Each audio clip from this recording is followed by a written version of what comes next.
Bienvenidos una vez más a nuestro noticiario semanal de HM Televisión. Es innegable que la creciente presencia de mahometanos en Occidente está conduciendo a asumir conceptos y términos que no van unidos a la cultura occidental y que no son para nada inocentes. Por ejemplo, la expresión halal ya forma parte de nuestro entorno. Este es un término muy significativo y nada inocente en términos de islamización. Así lo explica Annie Laurent en el número 388 del mes de febrero de 2026 en la revista francesa La Nef. En nuestro editorial de este fin de semana queremos entresacar algunos conceptos que explica Laurent y que son muy iluminativos para poder entender lo que hay detrás de toda esta presencia mahometana. El término halal significa permitido, lícito. Su contrario es haram, prohibido. Hoy en día es sorprendente constatar la expansión del término halal en Occidente a medida que el Islam se impone. Laurent lanza la pregunta inquietante de ¿y si, lejos de estar reservado a la alimentación, es decir, a una preocupación personal relacionada con la religión, como se suele creer, el principio del halal formara parte de una ideología conquistadora asociada a la yihad con el objetivo de islamizar el mundo? Esta intuición llevó a la islamóloga y doctora en antropología Florence Béraud-Blachler a emprender una investigación en profundidad sobre este fenómeno. Existen muchos prejuicios falsos sobre este mercado que forma parte de su mito fundacional y que son necesarios para su funcionamiento y expansión, subraya la autora, justificando la necesidad de desmontarlos uno por uno. Este es el objetivo del libro francés titulado La yihad por el mercado, cómo el Islam radical se apropia del mercado halal, que debe considerarse un complemento notable del anterior, la hermandad musulmana y sus redes, la investigación. El Islam radical es el actor principal de esta estrategia universal calificada aquí como umma, es decir, integral, ya que concierne a la umma, la comunidad mundial del Islam. El islamismo puede además someter al capitalismo en su beneficio, por lo que no conviene considerarlo consecuencia de la pobreza o la discriminación. ¿Qué ha ocurrido en Europa para que, tras un periodo de adaptación a las costumbres alimentarias de los países de acogida, incluidas las relativas a la carne, excepto la de cerdo, estrictamente prohibida por la Sharia, las poblaciones inmigrantes de confesión musulmana, autorizadas según el Corán 5.5 a consumir la comida de la gente del libro, judíos y cristianos, se hayan orientado progresivamente hacia prácticas cada vez más rigoristas? La autora evoca las diversas influencias extranjeras como las cocinas magrebí, turca, senegalesa y comorana, así como la reagrupación familiar, lo que en conjunto ha llevado al rechazo a la asimilación de una parte de los musulmanes en las sociedades de acogida. En lo que respecta a Francia, hay que añadir la regularización de las normas relacionadas con todos los aspectos de la práctica islámica. Esto se lleva a cabo a través de los organismos autorizados por el Estado, como el Consejo Francés del Culto Musulmán, creado en 2016, que ha elaborado una carta halal en la que se definen, en particular, los criterios relativos a la certificación halal y al sacrificio de animales. La economía islámica cuenta con 7 sectores clave: la agroalimentación, las finanzas, el ocio y los viajes, la moda, el sector farmacéutico, los cosméticos y los medios de comunicación. Y el mercado halal también se inscribe como una obligación yihadista contra el Estado de Israel. Ya no se trata solo de golpear militarmente, sino de minar la legitimidad moral, diplomática y económica del adversario, recurriendo a las herramientas del derecho, la ética global, el activismo cívico y la memoria poscolonial. En conclusión, la autora de esta obra constata y aprueba la inquietud generada por la islamización de los comportamientos en todos los ámbitos de la vida. Lo que he querido mostrar aquí es que esta yihad del mercado es poderosa, tanto más amenazante cuanto más solapada, pero que su poder también proviene de nuestra ceguera, de nuestra complacencia, de nuestra incapacidad para comprender su alcance. Comenzaremos con las noticias de interés internacional. Camerún. Separatistas camerunenses declararon 3 días de paso seguro. Estados Unidos. Congresista pide que se permita la cruz en las lápidas de veteranos. Polonia. Se preparan parroquias ante el temor a un conflicto armado. Pasaremos después a las noticias nacionales. La Hermandad del Rocío de Huelva impulsa su nueva casa en la aldea. Terceras jornadas de formación de la EDE, la Evangelización de América. Monseñor Lucio Ruiz presenta en Madrid el libro clave de León XIV. Curso práctico online para hacer presente a Dios en el hogar. Y por último comentaremos algunas de las noticias más destacadas de la Santa Sede. Emotiva visita de León XIV a un orfanato en Camerún. El Papa convoca consistorio en junio para relanzar Evangelii Gaudium. León XIV defiende una política basada en el amor al prójimo.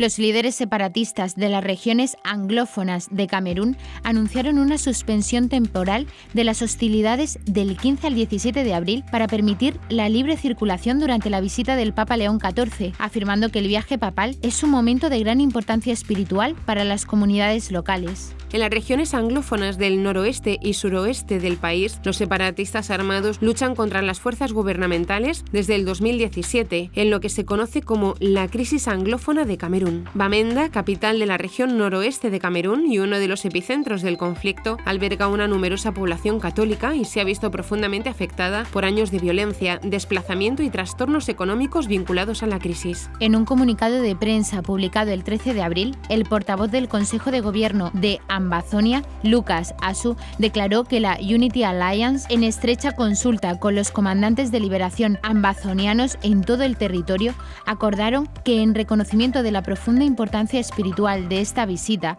y con el fin de salvaguardar la vida civil y facilitar una participación digna, se ha tomado la decisión coordinada de implementar un acuerdo humanitario y de seguridad temporal. Las fuerzas separatistas que operan en el territorio que denominan Ambazonia recibieron instrucciones de garantizar la seguridad durante ese periodo para permitir la libre circulación de civiles, peregrinos y líderes religiosos. La declaración llegó cuando Camerún se preparaba para recibir al Papa León XIV en la segunda etapa de su primer viaje apostólico a África del 13 al 23 de abril y que comenzó en Argelia.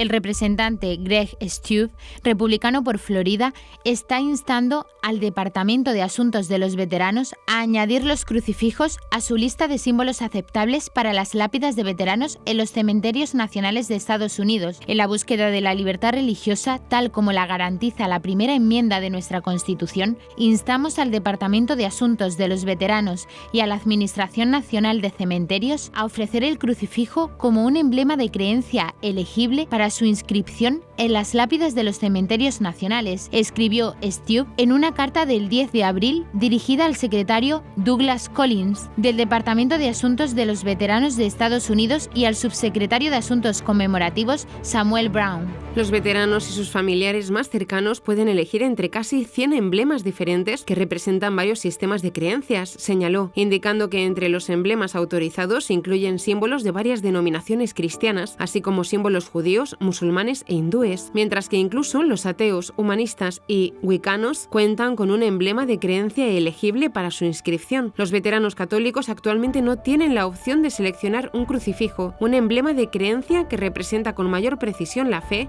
de casi el 20% de todos los veteranos, añadió. Un crucifijo es una cruz que porta el cuerpo de Jesucristo crucificado. Es un símbolo espiritual que evoca la pasión y el sacrificio de Jesucristo, destacando su amor, su sufrimiento y la redención de la humanidad. Los representantes republicanos Riley Moore, de Virginia Occidental, Mike Carey, de Ohio, y John Rutherford, de Florida, estuvieron entre los 20 miembros católicos del Congreso que firmaron la carta.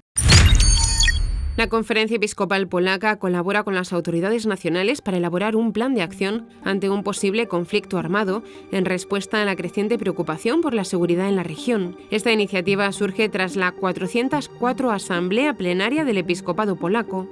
El 17 de marzo, el viceprimer ministro y ministro de Defensa Nacional, Władysław Kosiniak-Kamysz, y el ministro del Interior y Administración, Marcin Kierwiński, se reunieron con los obispos en la Secretaría General de la Conferencia en Varsovia.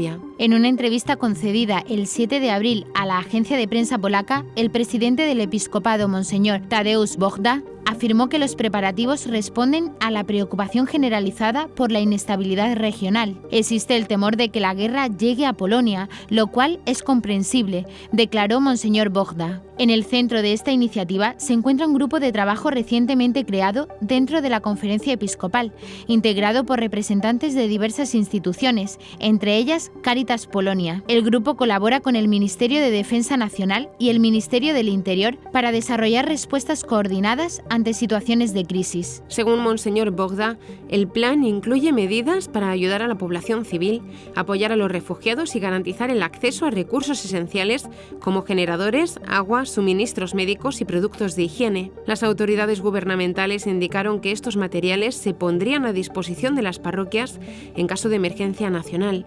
El grupo de trabajo también está elaborando protocolos para la evacuación de sitios de patrimonio cultural y religioso, el establecimiento de corredores humanitarios humanitarios y la identificación de lugares seguros donde los civiles puedan refugiarse. Los líderes de la Iglesia esperan que las parroquias desempeñen un papel fundamental en cualquier respuesta a la crisis. Polonia cuenta con más de 10.000 parroquias católicas en todo el país, lo que convierte a la Iglesia en una de las redes locales más extensas y confiables. La Hermandad de Nuestra Señora del Rocío de Huelva ha dado un paso decisivo en uno de sus proyectos más importantes de los últimos años, la reforma integral de su casa de hermandad en la aldea almonteña de El Rocío. La iniciativa aprobada por los hermanos en Cabildo busca adaptar este espacio clave para acoger a cientos de peregrinos durante la romería, una de las celebraciones religiosas más multitudinarias de España. La conocida como Casa de Hermandad es mucho más que un edificio.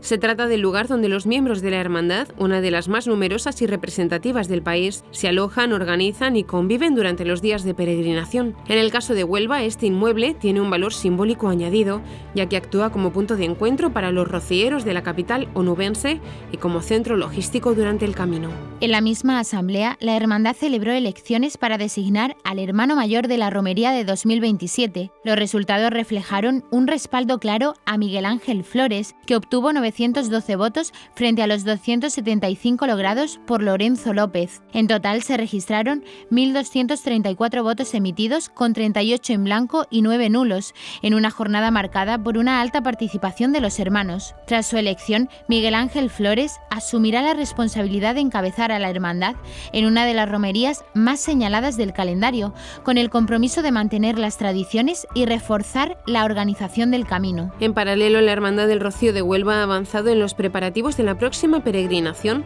con la presentación del cartel oficial anunciador de la romería, una obra que marca simbólicamente el inicio de la cuenta atrás. Este cartel fue presentado recientemente en un acto que reunió a numerosos hermanos y devotos, consolidándose como uno de los hitos previos más esperados. La romería del Rocío se celebrará este año entre el 22 y el 25 de mayo. La Escuela de Evangelización de Alcalá de Henares programó su propuesta de formación para el nuevo curso en torno a 3 grandes temáticas, contando con excelentes ponentes. En esta tercera jornada de formación se trató en la primera ponencia de la evangelización de América con la ayuda del sacerdote Juan Miguel Prim, párroco de Santa María la Mayor y delegado diocesano para la evangelización de la cultura. En un mundo lleno de preguntas, dudas y escepticismo, el creyente es llamado a ser un testigo vivo de su fe. La apologética no es un arte de la confrontación, sino la disciplina de dar razón de la esperanza que llevamos dentro, tal como lo pide San Pedro, 1 Pedro 3:15. Es un diálogo respetuoso y amoroso que busca tender puentes entre la fe y la razón, y entre la Iglesia y el mundo. La evangelización es el corazón de la misión cristiana, el anuncio gozoso del Evangelio. Ambas, apologética y evangelización, están intrínsecamente unidas. La primera despeja los obstáculos intelectuales y existenciales para que la segunda pueda ser escuchada y acogida. En la tercera y última jornada de formación ofrecida por la Escuela de Evangelización de Alcalá de Henares, la evangelización de América cobró un papel central.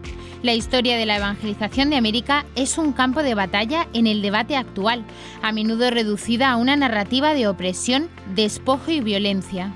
Si bien hubo abusos, se ha de ofrecer una visión matizada y completa del proceso evangelizador y lo que vino a suponer: la defensa de la dignidad de los pueblos originarios, derechos, condena de la esclavitud e innumerables frutos de fe, creación de hospitales, transcripción de lenguas autóctonas, etc., demostrando que la fe echó raíces profundas y generó nuevas formas de arte, piedad y convivencia. El secretario del Dicasterio para la Comunicación de la Santa Sede, Monseñor Lucio Adrián Ruiz, presentó esta semana en Madrid el nuevo libro del Papa León XIV titulado La fuerza del Evangelio, junto al rector de la Universidad Pontificia de Comillas, Antonio Allende Felgueroso, jesuita. El acto tuvo lugar en la sede del ICAI, en un contexto marcado por la visita apostólica del Pontífice a España, prevista del 6 al 12 de junio. Publicado por Romana Editorial, el volumen subtitulado La fe cristiana en 10 palabras se presenta como una obra clave para comprender el inicio del pontificado de León XIV y al mismo tiempo como una guía espiritual para preparar su viaje a España. La obra recoge, analiza y ordena los discursos más destacados del Papa en casi un año de pontificado, mercado. El volumen, por tanto, ofrece el testimonio del pensamiento de León XIV acerca de los aspectos esenciales de la fe y de la vida. El libro recoge en 160 páginas una selección de discursos del Papa organizados en torno a 10 conceptos fundamentales: Cristo, corazón, Iglesia, misión, comunión, paz, pobres, fragilidad, justicia y esperanza. El prólogo del volumen lo ha preparado el mismo León XIV para esta obra, un texto inédito en el que la centralidad de Cristo constituye la fuente de la comunión entre las personas y la causa originaria de la paz. Más que un tratado teológico, la obra propone un itinerario espiritual. Una serie de textos se convierte en un itinerario, subrayó Lucio Ruiz durante la presentación, en el que se invita a volver a lo esencial y expresarlo de un modo que pueda ser recibido. El Departamento de Ciencias Religiosas de la Universidad Católica de Murcia, UCAM, lanza un curso práctico online para hacer presente a Dios en el hogar que concluye con una planificación personalizada para cada alumno. El primer título universitario en Teología del Hogar está dirigido por Concepción Hoyos, autora de libros sobre esta materia, Dios bendiga a esta casa, y comenzará el próximo 20 de abril. El curso incluye una fundamentación teológica, pero sobre todo ofrece todas las herramientas prácticas para intentar que nuestro hogar llegue a la plenitud. Es decir, el hogar está llamado a ser imagen del cielo, porque si las personas somos imagen de Dios, el lugar donde habitamos las personas tiene que ser imagen de donde habita Dios. Hoyos se muestra convencida de que Dios quiere volcar en el hogar todas las gracias necesarias para que nosotros, toda la familia y todo el ambiente en el que nos movemos sea una iglesia doméstica. Para seguir el curso de la UCAM solo es necesario tener conexión a Internet, pagar la matrícula, sujeta a posibles becas, hablar español y vivir en un hogar, sea este como sea. Esto implica que no solo las familias están llamadas a participar, sino que también está abierto a personas solteras que comparten piso, sacerdotes o comunidades religiosas. A lo largo de las 6 sesiones, además de la fundamentación teológica, se abordan diversos aspectos de la vida en el hogar, donde se quiere hacer presente Dios. Las sesiones pregrabadas se seguirán semana a semana. Además, los sábados en horario de tarde en España y de mañana en Hispanoamérica, se ofrece una sesión en directo donde aclarar dudas y avanzar en el programa. El Papa León XIV visitó la tarde de este miércoles el orfanato Ngul Zamba de Yaoundé, en Camerún, donde las religiosas de la Congregación de las Hijas de María acogen desde hace 40 años a niños abandonados de entre 18 meses y 20 años. El centro, sostenido exclusivamente mediante donaciones, afronta actualmente dificultades económicas y materiales, por lo que la visita del Santo Padre constituyó un signo de cercanía, apoyo y aliento. A su llegada, León XIV fue recibido por la responsable del orfanato y superiora de la congregación, quien la acompañó a la sala principal del centro, donde se encontraban los niños y el personal del centro. El Santo Padre saludó a todos ellos, dejando una estampa cargada de ternura y alegría mientras escuchaba los cantos de los niños. A continuación, la hermana superiora dio la bienvenida al Santo Padre, expresando su alegría y profundo honor por su visita, en el año en que la congregación celebra su centenario. Precisó que el carisma de la congregación se centra en seguir a Cristo al servicio de los pobres y los más pequeños, acogiendo desde hace más de 40 años a niños abandonados y ofreciendo también educación a menores de familias vulnerables. La religiosa subrayó que la presencia del Papa es un signo de esperanza y fortaleza para los niños, a quienes consideran reflejo del Cristo sufriente y esperanzado. En su cercano y alentador discurso, el Papa León XIV se dirigió a los niños para precisar que en este lugar, ante todo, es el Padre Celestial quien los recibe con amor como hijos suyos. Él quiere manifestarles su ternura y estrecharlos en su corazón. También yo deseo hacerlo en su nombre. Aseguró que forman una verdadera familia en la que el hermano mayor de ustedes es Jesús. Esta fraternidad, añadió, reunida en torno a él, los vuelve fuertes, los ayuda a llevar juntos las cargas de la vida y los hace saborear la verdadera alegría. León XIV ha dirigido una carta a los cardenales en la que les convoca a un nuevo consistorio los días 26 y 27 de junio. El objetivo central del encuentro será retomar lo surgido en los grupos de trabajo del consistorio de enero pasado en torno a la exhortación apostólica Evangelii Gaudium del Papa Francisco, especialmente en lo relativo a la misión y a la transmisión de la fe. En la misiva, fechada el 12 de abril y escrita en tono de felicitación pascual, el pontífice agradece la participación de los cardenales en el consistorio anterior y subraya que las aportaciones recogidas entonces constituyen un recurso de valor duradero que espera ver madurar a través del discernimiento eclesial. Para León XIV, Evangelii Gaudium sigue siendo un referente fundamental. Además de introducir contenidos nuevos, la exhortación vuelve a centrarlo todo en el querigma como núcleo de nuestra identidad cristiana y eclesial. El Papa la describe como un soplo de aire fresco, capaz de iniciar procesos de conversión pastoral y misionera. A partir de esa valoración, el Papa pide una valoración honesta de lo que se ha adoptado realmente a lo largo de los años y lo que, por el contrario, sigue siendo desconocido o no se ha implementado. Entre las propuestas concretas que el Papa recoge de los grupos de trabajo destacan 3: la necesaria reforma de los procesos de iniciación cristiana, la revalorización de las visitas apostólicas y pastorales como auténticas oportunidades para la proclamación querigmática y la revisión de la eficacia de la comunicación eclesial, incluida la de la propia Santa Sede, desde una perspectiva más explícitamente misionera. La carta no detalla el programa del consistorio de junio, pero anuncia que se facilitará información más concreta a su debido tiempo para asistir en los preparativos necesarios. Tras su llegada a Camerún y reunirse en privado con el presidente Paul Biya, el Papa León XIV mantuvo en la tarde de este miércoles 15 de abril un encuentro con las autoridades, sociedad civil y cuerpo diplomático del país, donde dio su primer discurso. El evento tuvo lugar en el Palacio de Congresos de Yaoundé, un importante centro de conferencias situado en la colina de Nkolyada, famoso por albergar eventos políticos, económicos y culturales. Al dirigirse a las autoridades, León XIV subrayó que servir a la propia patria significa dedicarse con mente lúcida y conciencia íntegra al bien común de todo el pueblo, de la mayoría, de las minorías y de su armonía recíproca. Hizo alusión también a las tensiones y la violencia que han afectado a algunas regiones del país y subrayó que detrás de las estadísticas hay rostros, historias y esperanzas heridas. En este contexto aclaró que la paz no puede reducirse a un eslogan, sino que debe encarnarse en un estilo personal e institucional que repudie toda forma de violencia. Advirtió además que la paz no se decreta, sino que se acoge y se vive. Es un don de Dios que se desarrolla en una labor paciente y colectiva. Apeló por ello a la responsabilidad de las autoridades y remarcó que gobernar significa amar al propio país y también a los países vecinos. El mandamiento "ama a tu prójimo como a ti mismo" es aplicable también en las relaciones internacionales, afirmó. Gobernar, continuó el pontífice, significa escuchar realmente a los ciudadanos, valorar su inteligencia y su capacidad para contribuir a la construcción de soluciones duraderas a los problemas. A continuación señaló que la sociedad civil debe considerarse una fuerza vital para la cohesión nacional y ensalzó el papel de las mujeres que a menudo, lamentablemente, son las primeras víctimas de los prejuicios y de la violencia y aún así continúan siendo incansables artífices de paz. Y hasta aquí nuestro informativo semanal. Esperamos que haya sido de su agrado.